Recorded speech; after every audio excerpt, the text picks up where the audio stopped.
Hey there! Today I'm going to do a reading from my book, Stripper Noir. It's put out by Hellbound Books and written with a friend of mine named Armand Rosamilia. Venus was on fire tonight. Renewed from the afternoon's activities and some much-needed rest, she was killing it. On stage, in VIP, she was in full red-hot goddess mode and her tiny clutch purse was becoming hard to close. She caught that ex-cop Frank staring at her when he thought she wasn't looking. She was always looking, an advantage of being sober. The side eye he was giving her gave her the impression he was wondering what her tits felt like. Fucking awesome, Frank. Absolutely awesome, she thought. Not that he'd ever find out. Those dances were well beyond his budget. As her stage finished, one of the bouncers swept her dollars into a pile and into the plastic bucket kept for such purposes. She took it to the manager's office so she could change them into bigger bills. As much as she loved her job, she absolutely hated $1 bills. Nothing irritated her quite like guys making it rain. What a mess and a pain in the ass.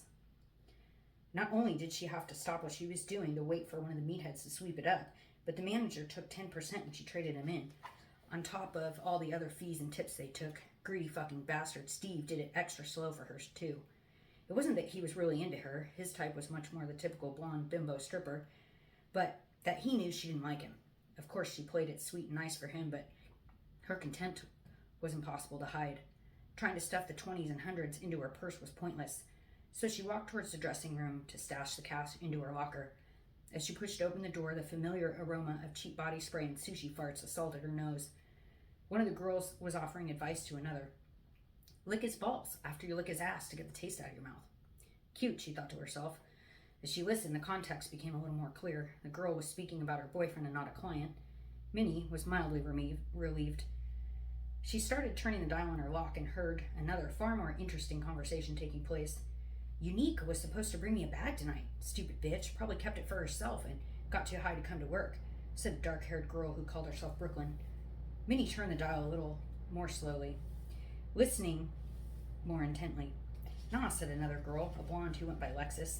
Minnie must have known at least 100 Lexuses, more than a few Mercedes, and even a Caprice, an unfortunate choice in that instance because the poor girl had the ass the size of a Chevy. She's been clean, and she's been hanging around a guy she really likes. She says he's going to leave his wife. I bet she's with him, Lexus said. I bet she'll have your stuff when she comes in next. Did you text her? Yeah, bitch went dark, Brooklyn replied. Haven't heard from her since yesterday. She was only clean for a week or two. She's high somewhere. Minnie opened her locker and put her money in her backpack. She took a long drink of her bottled water, grabbed a piece of gum, and doused herself with her own cheap body spray to mask the smell of stale cigarette smoke. After what happened to Cass, I really hope she's okay, Lexus whined. She was so nice. What the fuck, Minnie thought. Unique was a cunt of the highest order.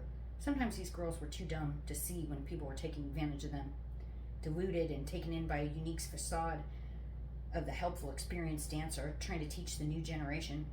Probably not even suspecting Unique was a cruel saboteur out to undermine them while smiling in their faces. They'll probably be all upset when they find out she's dead. Light some candles and all that shit. The blissful ignorant, doomed to live a life in the dark. Good thing someone was protecting them. Minnie became Venus as she left the dressing room and stepped back onto the floor. She stood by the bar as she scanned the room for her next mark. She saw Frank step in front of a guy as he was headed to the door. The guy had on an ensemble she thought was the dorkiest outfit she'd ever seen. So dorky, in fact, that she concluded he must be a cop. Trying and failing to not look like a cop, and she recognized him as one of the cops that had been talking to Frank. She smiled at him when he looked at her. She was having a hard time discerning whether he was here for the business or pleasure. She didn't think Unique had been found yet. A creepy little tendril of dread started to wind itself into her brain. 2 dead strippers from the same club would likely draw attention.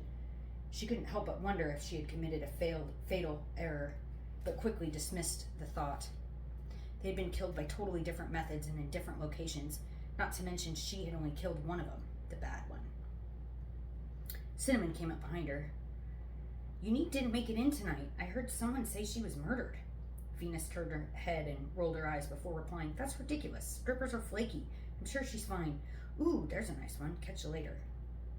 Venus strutted as quickly away on her 7-inch heels